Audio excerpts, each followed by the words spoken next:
plaisir de recevoir l'ambassadeur du WOSME, Cheikh Keita, qui nous rejoint à la JMCA à l'UNESCO. Bienvenue. Je suis très heureux d'être là. Merci de votre invitation. Vous savez, la JMCA, nous avons commencé le combat très longtemps avec John Dossavi, un brillant fils d'Afrique. Je suis heureux d'être là pour partager ce moment exceptionnel avec vous, parce que je pense que l'année 2024 sera l'année de l'Afrique. Vous êtes un homme très engagé qui aidait énormément aussi la jeunesse à développer ses projets, à promulguer la culture et à aussi avoir conscience de comment construire un avenir au niveau du continent et avec la diaspora. En quoi cette journée de la JMCA devient un outil qui peut aider cette jeunesse? Vous savez, l'Afrique est un continent de tous les bonheurs et un continent qui est la mère de l'humanité. Et si on compte bien, on fait bien les choses, l'Afrique sera le continent du possible pour tout le monde entier, parce que nous avons les ressources essentielles pour le monde, nous avons des terres essentielles pour le monde, nous avons toutes les possibilités de développer les stratégies pour développer nos nations et aussi apporter une contribution essentielle au monde. Notre culture est forte, nous avons des jeunesses bien formées et l'essentiel de tout ce que nous devons faire, c'est aussi apporter notre contribution à la jeunesse. Parce que à quoi ça sert toute l'expertise qu'on a acquis toutes nos années, l'école et le travail, si on ne transmet pas à la jeunesse? Donc c'est cela qui me conduit à toujours valider des synergies avec la jeunesse, parce que la jeunesse, c'est l'avenir. Si vous ne formez pas votre jeunesse, ben vous restez derrière. Donc derrière, il faut que l'Afrique s'intéresse à sa jeunesse, parce que c'est l'avenir, la jeunesse. Et justement, vous avez un regard, ou en tout cas assez de distance, pour nous témoigner de comment la jeunesse s'est engagée. Et est-ce qu'aujourd'hui, vous voyez une différence au cours des années dans la manière qu'on peut avoir de se réapproprier l'identité africaine par vos actions, par la JMCA ou d'autres événements qui sont en train d'arriver ponctuellement? La JMCA, déjà, c'est un outil de contribution énorme, parce que ça nous permet de regarder où nous sommes, où nous étions. La culture est essentielle pour l'avenir d'un continent. Un peuple sans culture, ce n'est pas un peuple. Nous devons réveiller à nous cet emblème qui est notre culture, et la JMCA nous permet de manifester cela. Et puis, il y a quelque chose d'essentiel lorsque je suis arrivé dans ce combat-là, c'est celui de faire des choses en commun.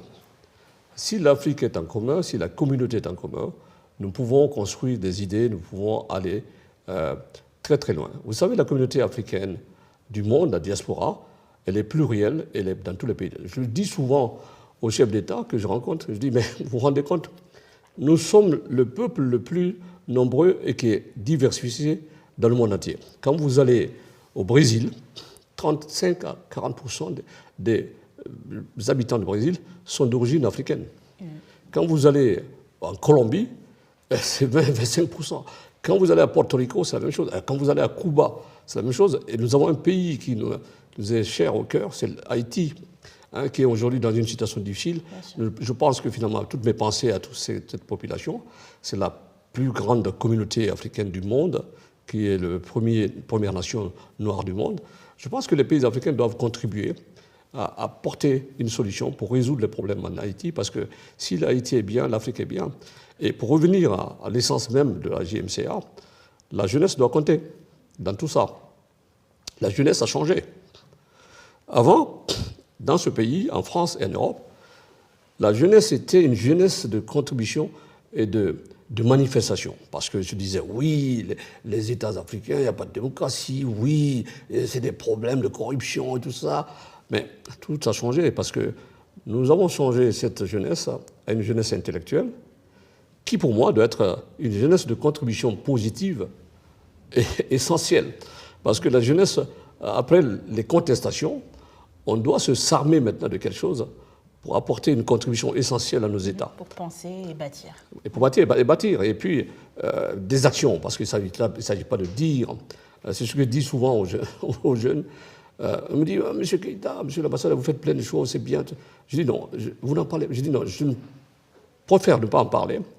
je préfère que ce que je fais parle à ma place que de dire que je fais ça. C'est ça l'essentiel.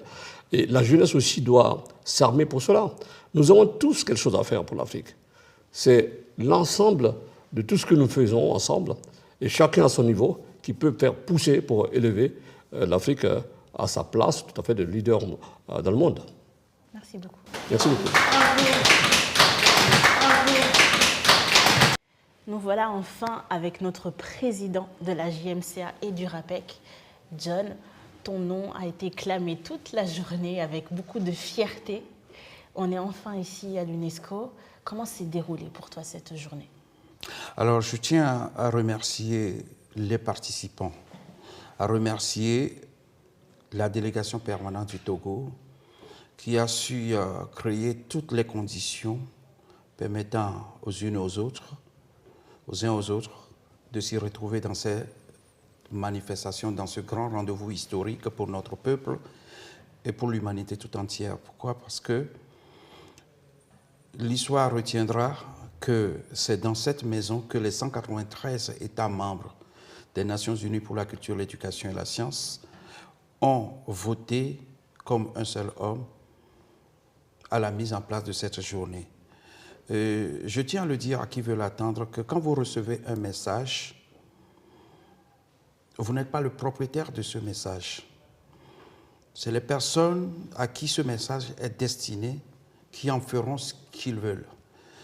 C'est une vision que j'ai eue en 1986 en disant que ce n'est pas normal que notre peuple, qui est éparpillé partout dans le monde, n'a pas une journée dans l'année pour se célébrer, n'a pas une journée pour se retrouver en immersion. L'Afrique, elle est partout, dans les Caraïbes, dans le Pacifique, dans les diasporas, en Amérique du Nord, en Amérique du Sud, et aussi, quelque part, on va dire, dans l'océan. Donc, en gros, je me dis que du moment où cette journée a été acceptée et votée à l'unanimité, le plus dur est fait. L'Afrique, ses cultures, ses valeurs sont reconnues et d'ailleurs, l'humanité a accepté de voter une journée. Je l'ai dit tout à l'heure dans mon intervention que cette date n'a pas été choisie au hasard parce que j'étais vraiment à la quête d'une journée qui va symboliser la journée mondiale de la culture africaine et afrodescendante. Bonjour à tous, nous sommes le 23 janvier à l'UNESCO pour la journée mondiale de la culture africaine et afrodescendante. C'est un jour historique parce que même si effectivement la journée elle se fête le 24 janvier, l'UNESCO nous accueille et nous sommes ici en présence du fondateur Aïssé John Dossavi qui est à l'initiative de cette journée et de monsieur le ministre des Affaires étrangères du Togo, monsieur Dessier. Merci.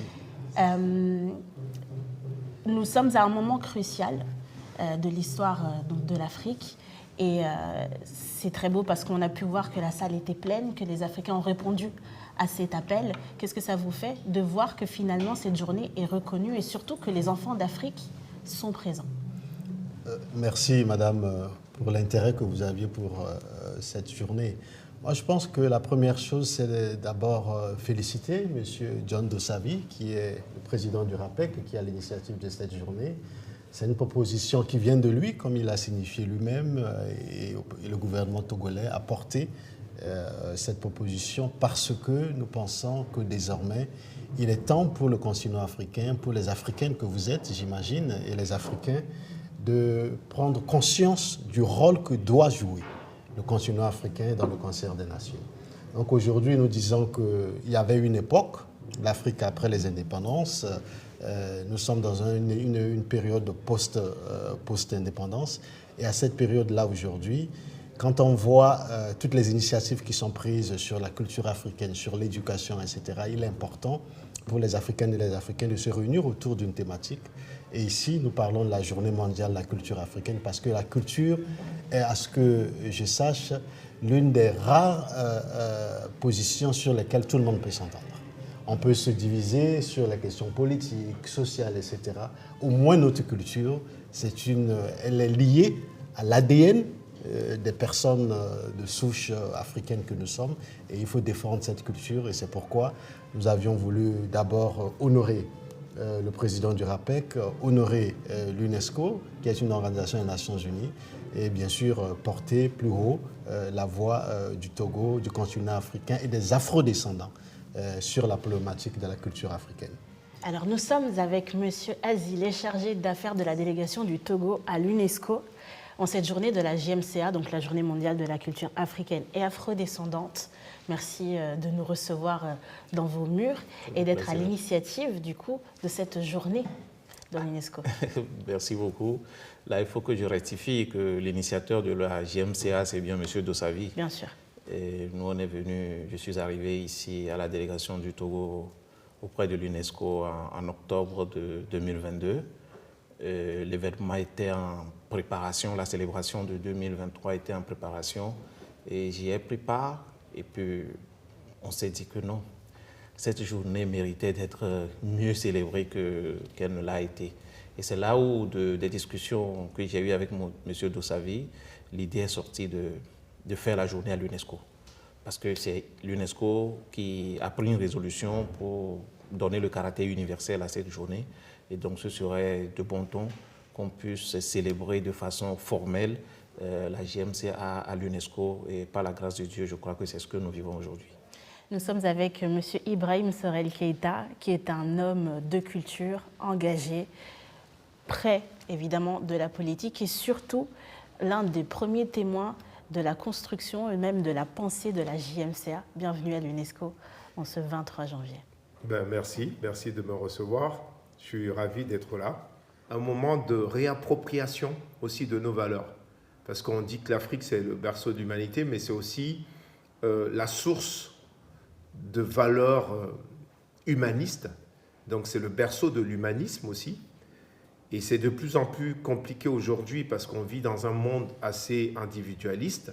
On vit dans un monde où plutôt que de tendre des passerelles et des ponts, c'est plutôt des murs et des frontières qui sont érigés. Donc nous continuons le combat aussi en Europe. Je vis en Afrique en ce moment.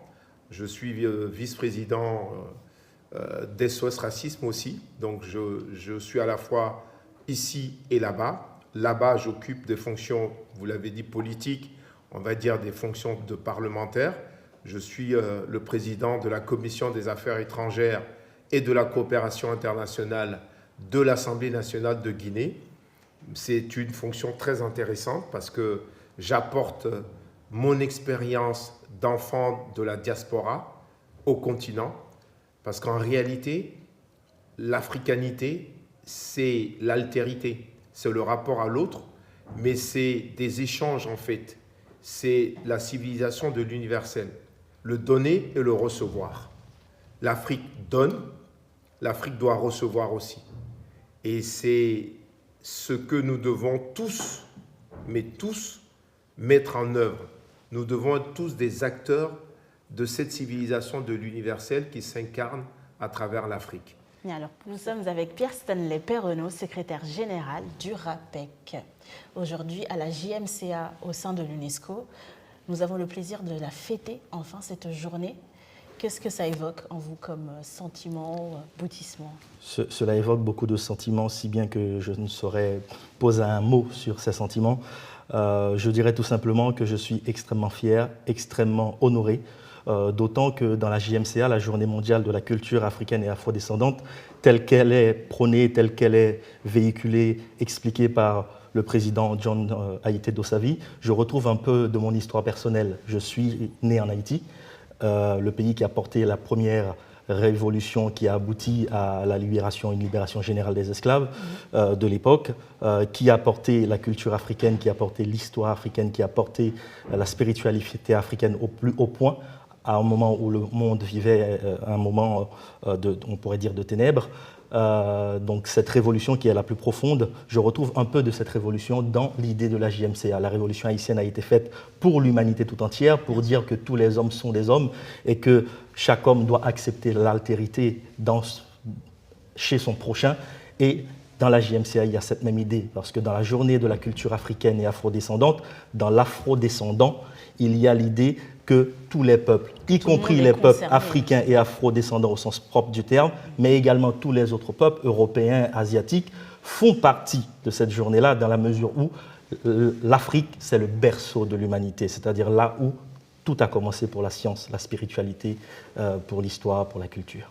Qu'est-ce que ça implique sur le terrain comme travail que de démarcher et faire en sorte que le RAPEC en tant que tel et ensuite la JMCA puissent se répandre et avoir des enfants un peu partout qui décident de prendre en main l'initiative et se dire ah bah tiens maintenant on s'organise, on est un groupe RAPEC, on est un groupe RAPEC, on est un groupe JMCA et on va organiser des événements, des points de réflexion.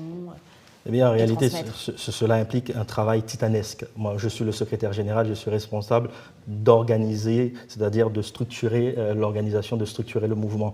Et c'est un mouvement c'est une organisation qui a une prétention, on va dire, universelle.